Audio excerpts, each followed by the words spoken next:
Olá, tudo bem? Seja bem-vindo ao canal Meu Momento com Deus. Nessa ocasião nós teremos o nosso tão precioso estudo guiado.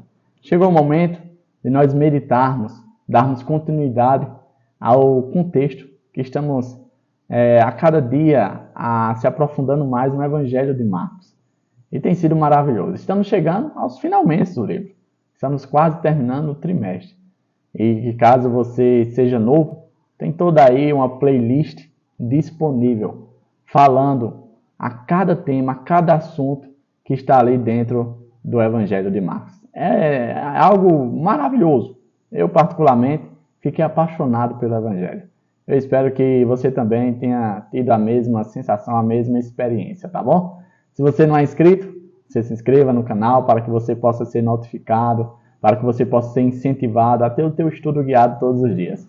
Claro, deixe o seu gostei também, para que esse assunto seja indicado, né, seja mostrado para outras pessoas. E assim a palavra de Deus alcance mais e mais gente espalhada por esse mundo, tá bom? Nessa ocasião, eu quero te convidar a fechar teus olhos para nós fazermos a nossa oração e logo em seguida adentrarmos ao tema de hoje e meditarmos na palavra de Deus. Então, vamos orar juntos então? Senhor Deus, estás nos céus, muito obrigado, Pai, por mais uma oportunidade de poder estudar a Tua palavra. Ela que tem sido não somente o nosso alimento, mas também a nossa bússola, que nos aponta, nos direciona para o caminho que conduz à vida eterna. Que nós possamos ser guiados por elas, que nós possamos ser instruídos, que nós possamos ser até mesmo repreendidos por ela, Pai. Perdoa os nossos pecados, Senhor. Dá-nos a Tua paz, dá-nos a presença do Teu Santo Espírito. Nós te pedimos isso no nome santo e poderoso do Teu Filho amado, Jesus Cristo. Amém. Pois muito bem, hoje, segunda-feira, olha aí, a semana está adiante de nós e com certeza será uma semana abençoada, que nós já estamos começando da maneira certa.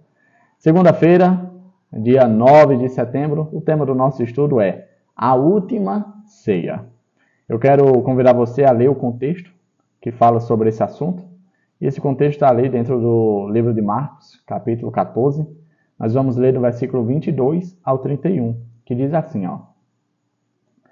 Enquanto comiam, Jesus tomou o pão, deu graças, partiu e o deu aos discípulos, dizendo, tomem, isto é o meu corpo. Em seguida tomou o cálice, deu graças, ofereceu aos discípulos e todos beberam. E lhes disse, isto é o meu sangue da aliança, que é derramado em favor de muitos. Eu lhes afirmo que não beberei outra vez do fruto da videira, até aquele dia em que beberei o vinho novo no reino de Deus. Depois de terem cantado o hino, saíram para o Monte das Oliveiras.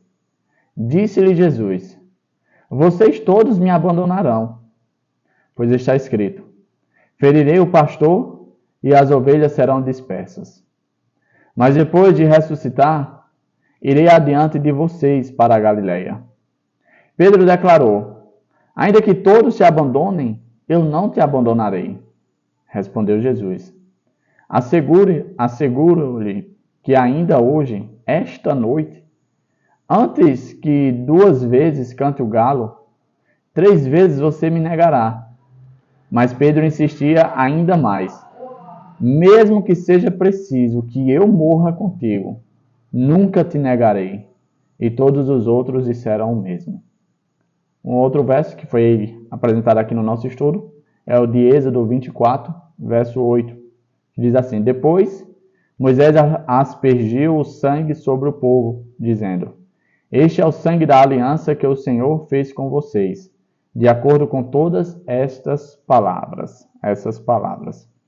Bom, dando prosseguimento ao contexto que nós estamos estudando no Evangelho de Marcos, chegou o momento da última ceia. No dia de ontem, nós vimos que Jesus ele foi ungido. Jesus mandou 2 discípulos ali e em busca do local. Vimos que também os líderes religiosos estavam tramando a sua morte. E ali Jesus, para selar os últimos momentos da sua vida, ele prepara ali um momento muito especial que é a ceia, a Santa Ceia, a ceia do Senhor. E ali acontecem algumas coisas. Primeiro, vamos aos pontos aqui que eu separei para a gente poder se nortear e não atropelar nada. Primeiro ponto que diz assim, a última ceia, Jesus instituiu um novo serviço memorial.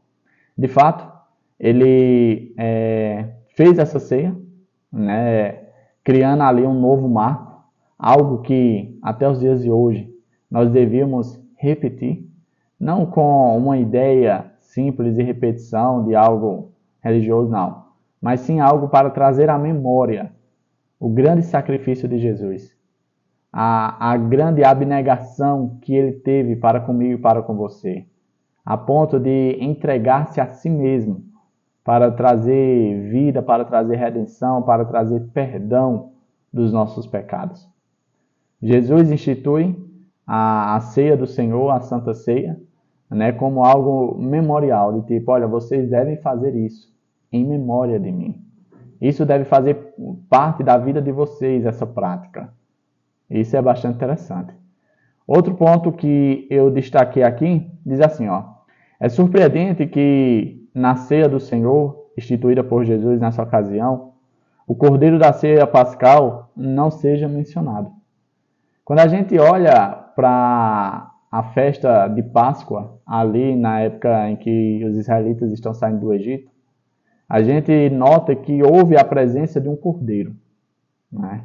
Foi sacrificado o cordeiro, as pessoas pegaram o sangue do cordeiro, passaram nos umbrais da porta, né, para que o anjo destruidor não adentrasse ali e tirasse a vida do primogênito.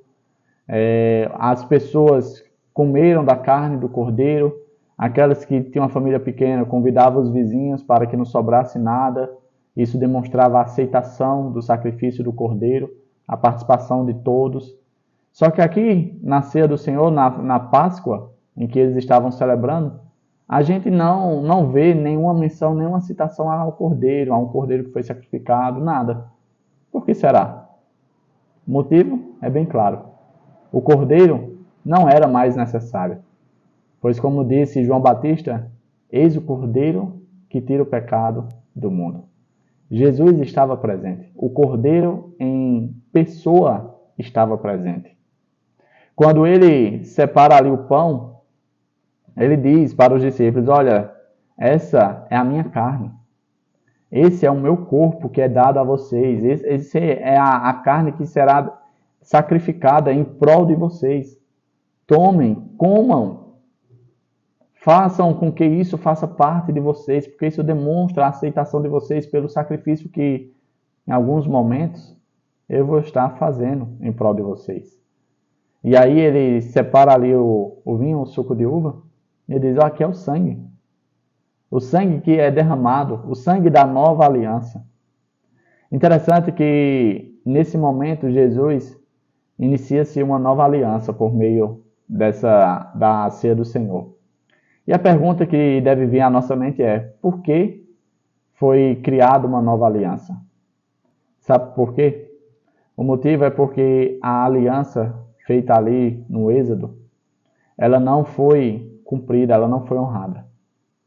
Os israelitas, a outra parte do contrato, não honrou o compromisso.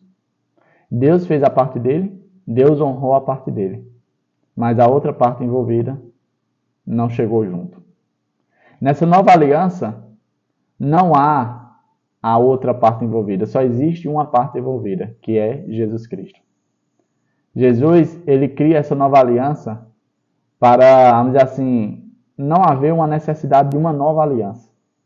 Porque essa aliança só haveria a dependência da parte dele, e dependendo da parte dele, ele iria honrar e cumprir, como isso aconteceu de fato. A nova aliança ofertada e apresentada por Jesus aqui na Páscoa é a aliança em que ele cumpre derramando o próprio sangue, cumprindo os termos da aliança. Isso é maravilhoso. Um outro ponto que eu destaquei diz assim, então, nesse interim, Jesus predisse que todos os seus discípulos o abandonariam.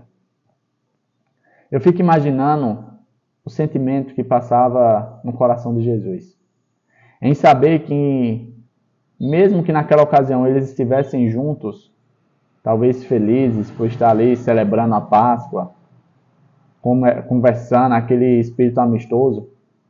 Jesus sabia que em poucos minutos aquela realidade seria completamente diferente. E então ele fala as palavras direcionadas aos discípulos, dizendo: olha, daqui a pouco vocês vão me abandonar. Daqui a pouco vocês vão me deixar. Eu fico até imaginando o olhar dos discípulos de tipo de surpresa. Como assim? Como assim ele está dizendo que nós vamos abandonar ele? Como assim ele está dizendo que nós vamos deixar ele para trás? E aí Jesus, ele fala isso porque essa era a profecia. Lá em Zacarias, capítulo 13, versículo 7, diz que o pastor seria ferido e as suas ovelhas seriam dispersas. O pastor naquela ocasião era a pessoa de Jesus, o bom pastor. As ovelhas eram os discípulos, que ao verem o seu pastor sendo golpeado, sendo espancado, elas iriam fugir com medo da situação. Logo em seguida, acontece esse ponto aqui, ó. Antes de eu falar da questão de Pedro, nós precisamos falar de uma coisa muito importante que foi mencionada no contexto também, que diz assim: mas Jesus acrescentou uma palavra de esperança, repetindo a predição da sua ressurreição. Além disso, ele disse que iria adiante dos discípulos para a Galileia. Isso é que me faz a cada dia, podemos dizer assim, me apaixonar por Jesus, porque mesmo ele dizendo que os discípulos iriam o abandonar, ele ainda reforça algo que deveria, vamos dizer assim, trazer esperança e algo que, de certo modo, deveria confortar os discípulos. Porque os discípulos, ao se dispersar, ao abandonar Jesus, demonstraria, de certo modo, uma traição com o Mestre.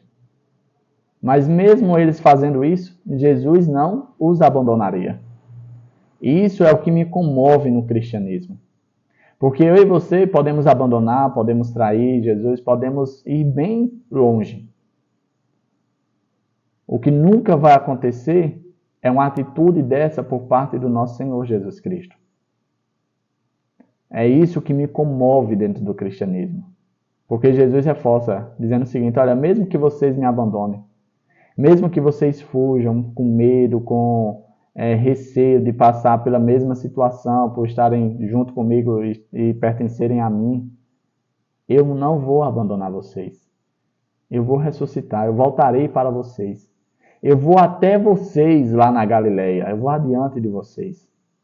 Isso é maravilhoso. Tomara que a gente aprenda com Jesus a andar nesses mesmos passos, a sempre retornar para Ele, a sempre ir até Ele. Porque essa é uma ação natural da pessoa de Jesus, direcionada a mim e a você. O outro ponto que eu deixei aqui diz assim: mas, para os discípulos, era muito difícil aceitar a mensagem, especialmente no caso de Pedro, que argumentou que todos os outros poderiam abandoná-lo, mas ele não o faria. A gente percebe que nós, como cristãos, temos uma facilidade enorme de fazer promessas. Com certeza, em algum momento da nossa jornada cristã, em momentos de oração, a gente já deve ter feito alguma promessa do tipo: Senhor, eu vou ser um filho melhor, eu vou ser um cristão melhor, eu vou dedicar mais tempo de estudo, eu vou fazer meditação, eu vou ter mais tempo de oração, eu vou dedicar mais tempo para a tua causa, para a missão. Mas quando a gente percebe a nossa realidade, a gente percebe que foram promessas da boca para fora. Que muitas vezes a gente não teve a coragem, ou talvez o tempo devido para colocar em prática. E que foram palavras vazias. Veja que Pedro ele foi até enérgico ao dizer: Senhor, os outros podem até fazer isso, mas eu, se preciso for, eu vou até a morte contigo. E eu tenho a plena certeza e convicção que Pedro estava sendo sincero. Não era da boca para fora simplesmente que ele estava falando, não.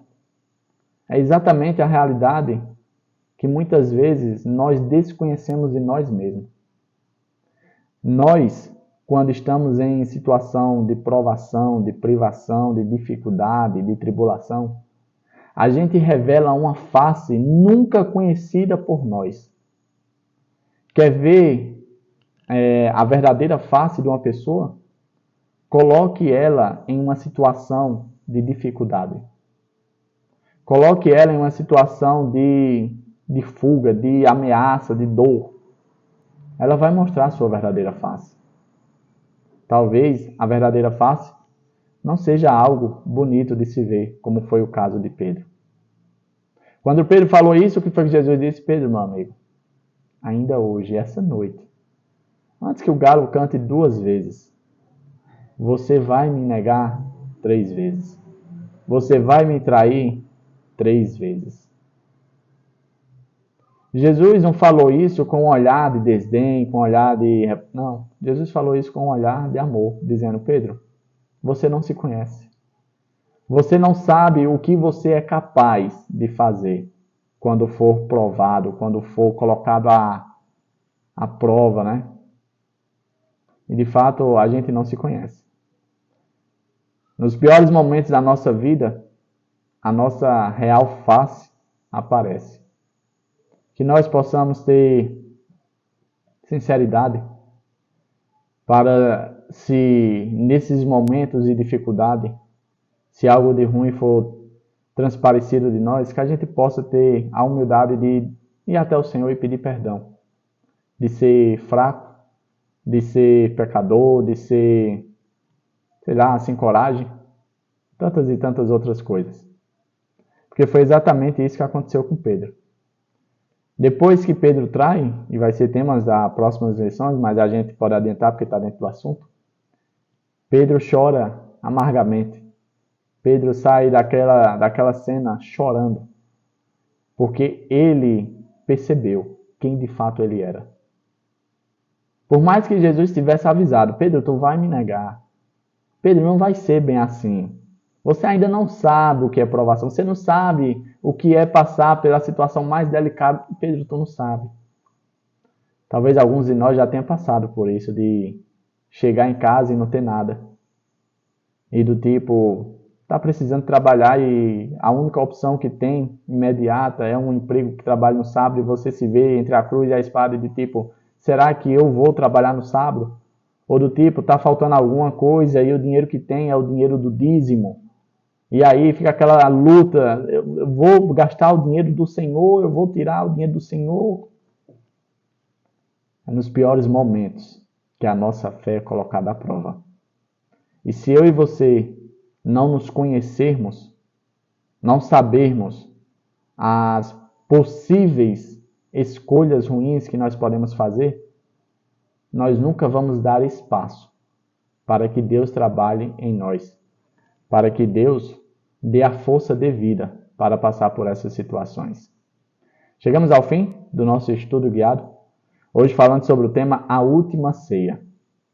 Foi, de fato, algo memorial.